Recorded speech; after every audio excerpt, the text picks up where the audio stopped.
Audit lingkungan itu diperlukan adalah dalam rangka untuk mengetahui sumber bencana itu di mana. Butuh waktu yang panjang, tata ruang Kota Kuala Simpang itu yang harus diperhatikan lebih seksama untuk mengembalikan Kota Kuala Simpang itu sebagai sebuah kota tua, kota lama, berbasiskan lingkungan.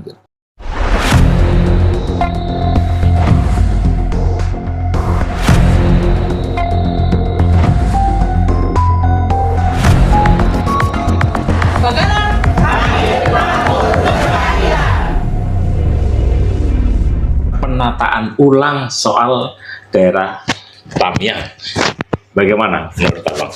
Ya, alhamdulillah kondisi yang telah dilalui hampir 1 bulan lebih ya. Mudah-mudahan bencana ini tidak ada bencana susulan. Insya Allah. Nah, cuman masalahnya keparahan bencana itu juga dibarengi keparahan pasca bencana. Nah, ini kan perlu sebuah strategi bagaimana menghidupkan kembali situasi masyarakat yang belum terdapat bencana. Kalau bisa, kehidupan masyarakat itu harus lebih baik dari sebelumnya. Nah, ada beberapa tahapan yang harus diperhatikan. Nah, tahapan-tahapan ini kan tidak bisa hanya dikerjakan oleh, ya katakanlah kita sebagai sebuah yayasan ya, atau sebuah lembaga kepedulian kemanusiaan. Ini kan harus melibatkan kebijakan pemerintah. Nah, yang pertama sekali adalah untuk dilakukan audit lingkungan. Audit lingkungan itu diperlukan adalah dalam rangka untuk mengetahui sumber bencana itu di mana.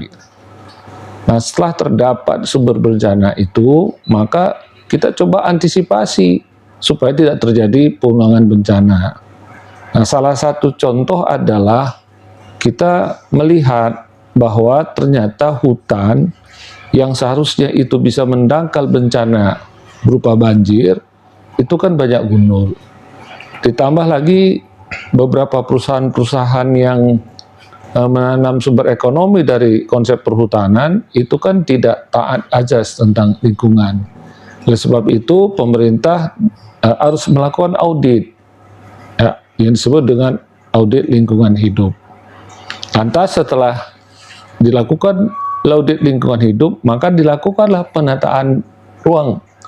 Jadi kota yang sudah terhancur akibat bencana, rumah-rumah penduduk yang sudah terhancur, fasilitas-fasilitas penduduk sudah terhancur, itu ditata ruang lagi agar pembangunan fasilitas itu harus sesuai dengan tata ruang lingkungan yang telah disurvei oleh lingkungan hidup. Maka setelah tata ruang ini selesai, baru yang ketiga pembangunan, ya termasuk pembangunan pemukiman masyarakat. Nah, jangan lagi pemukiman masyarakat sebagaimana kita lihat ya, itu terjadi di daerah pinggiran sungai, padahal sesungguhnya dalam penataan ruangan, ruang masyarakat, ruang kota itu, daerah air dan sungai itu kan tidak boleh ada pemukiman.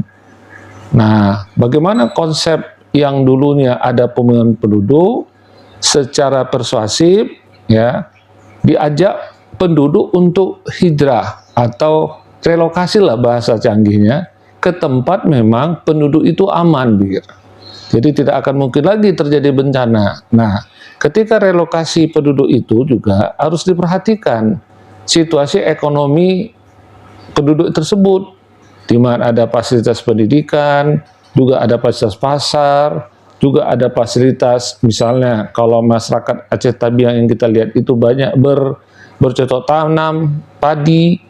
Nah, ini kan harus kita berikan akses itu. Jadi setidaknya adalah ada relokasi lah untuk pembuatan kehidupan masyarakat berupa kembali bertani, Nah, ini yang diperlukan. Nah, terus selanjutnya memang dibutuhkan waktu yang memang cukup panjang ya. Ketika untuk termasuk melakukan audit, termasuk penataan ruangan, pembangunan pemukiman masyarakat, ini kan butuh waktu yang panjang, tetapi juga pemerintah bersama dengan masyarakat lain ya termasuk kita lah sebagai lembaga swadaya masyarakat harus memikirkan bagaimana sebetulnya perekonomian masyarakat yang terpapar dengan bencana ini. Ya sebetulnya bukan saja Aceh Tamiang ya, di Aceh aja ada beberapa tempat yang kondisi sama. Bahkan bukan juga di Provinsi Aceh, di Sumatera Utara juga ada, seperti di Tapsel, ya Sungai Batang Toru itu, dan juga beberapa kota-kota lainnya. Nah, bukan saja juga di Tapsel, juga di Tapanuli Tengah, di Tapanuli Utara, maupun juga di Kota Sibolga, bahkan di Sumatera Barat. Nah, Sumatera Barat ya seperti di Kabupaten Agam itu kan sangat rusak, ya rusak. Makanya penataan lingkungan hidup dan juga penataan tata ruang dan juga recovery ekonomi masyarakat itu segera harus kita berlakukan. Kalau untuk menata ulang sebuah perkotaan atau sebuah wilayah, itu juga yang tidak kalah pentingnya adalah regulasi. Ya. Bagaimana menurut Abang? Ya, sebetulnya pemerintah itu sudah punya undang-undang ya, peraturan bagaimana masyarakat untuk mendapatkan sumber ekonomi dengan menggunakan hutan ya. Nah, tetapi mungkin kepatuhan untuk melaksanakan tata aturan itu kan dilanggar oleh para penguasa ini. Ya, saya dapat informasi ini Presiden kan sudah melakukan pemberhentian usaha-usaha yang tidak taat azas seperti azas lingkungan ya.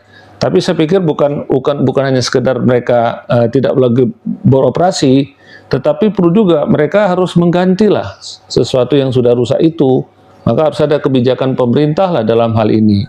Nah, kalau nanti misalnya ada investor lain juga melakukan yang sama, maka pemerintah harus tegas untuk bisa para investor ini untuk taat azas kepada tata lingkungan hidup di mana mereka berusaha. Kalau dilihat tadi beberapa daerah yang disebutkan Abang, sebaiknya itu di tingkat mana harus dimulai? Nah, saya pikir mungkin ini kan hampir merata ya, kejadian bencana sistemnya sama sebetulnya. Rusaknya tata lingkungan hidup masyarakat. Nah, oleh sebab itu yang paling utama itu adalah yang memberikan regulasi terhadap pembolehan untuk unit usaha yang merusak lingkungan itu. Jadi sebetulnya bukan saja tingkat pemerintah provinsi, pemerintah pusat juga harus memperhatikan hal ini. Apakah terjadi pelanggaran dari segi tata aturan perundang-undangan ketika membuat bisnis yang berkaitan dengan bisnis katakanlah pengolahan sumber ekonomi yang berdasarkan dari sumber daya hutan. Kira-kira perlu nggak siapa yang berhak mengawasi bahwa regulasi ini tidak dilanggar? Ya, saya pikir kita kan punya kementerian ya, ada Kementerian Lingkungan Hidup, punya Kementerian Kehutanan.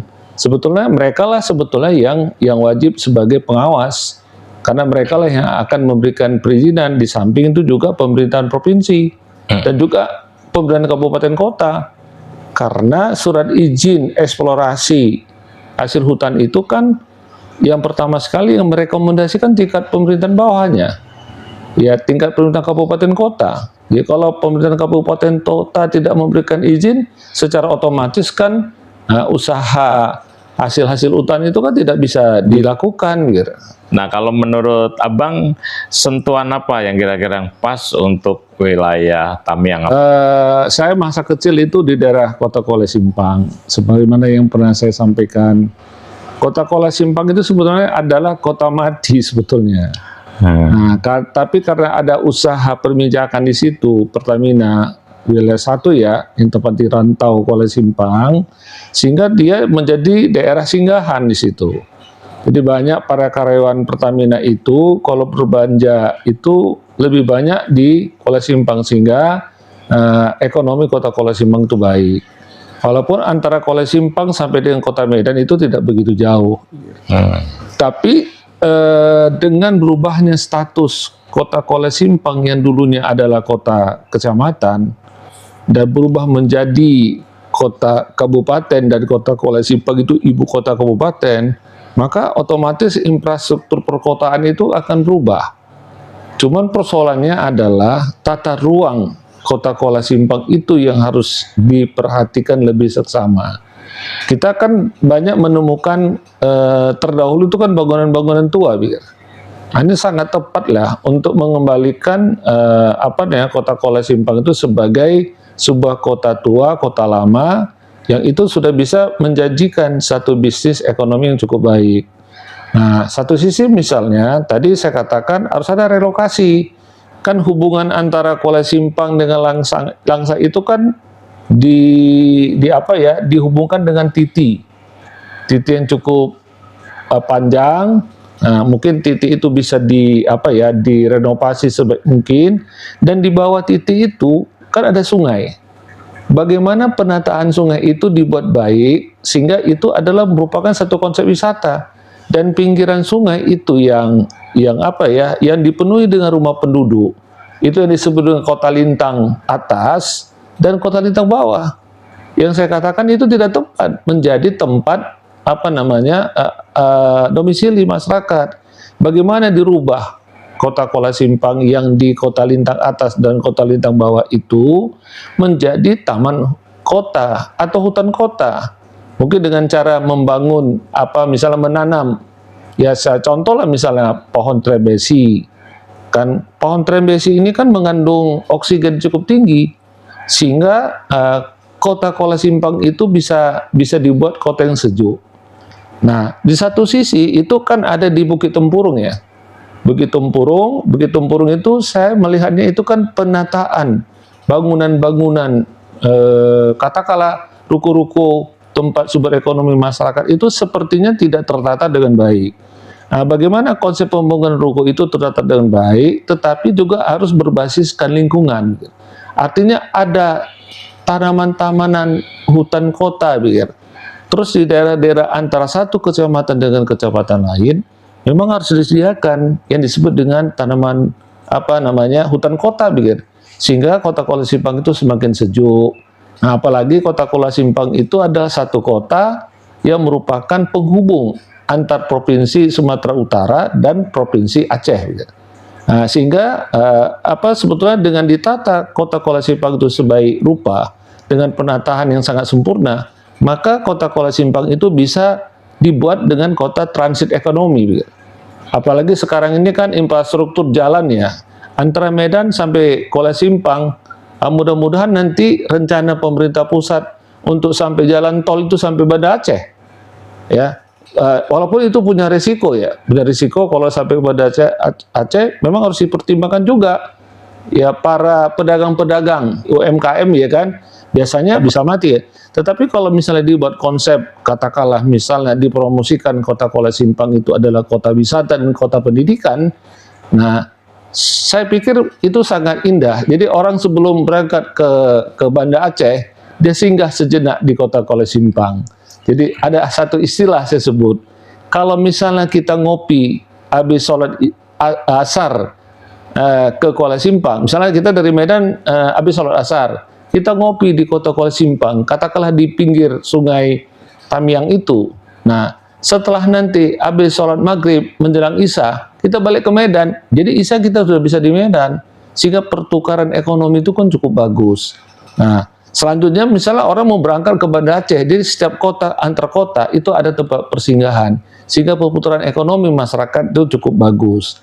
Nah, saya pikir, ya kemarin kan kita bilang, di balik musibah pasti ada sebuah kesuksesan ya, atau kemakmuran, hikmah ya. Nah, jadi mungkin barangkali pemerintah pusat menganggarkan anggaran cukup besar ya untuk recovery ekonomi.